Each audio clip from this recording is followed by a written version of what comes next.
পৰহি মই ফেচবুক লাইভত এটা কথা উল্লেখ কৰিছিলোঁ যে অসম চৰকাৰৰ তৃতীয় আৰু চতুৰ্থ শ্ৰেণীৰ যি পৰীক্ষা হ'ব তাত আমি লোকসেৱা আয়োগৰ আৰ্হিত প্ৰিলিমছ আৰু মেইনছ আমি অনুষ্ঠিত কৰিম।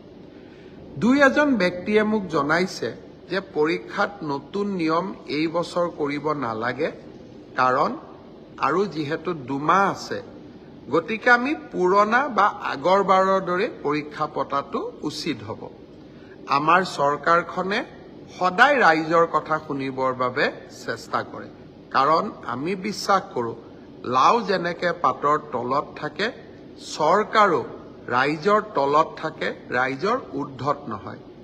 যিসকলে মোক এই পৰামৰ্শটো দিছিল দুই এজনে অলপ গালিগালাজো কৰিছে আৰু কিছুমানে ভালকৈ পৰামৰ্শটো দিছে।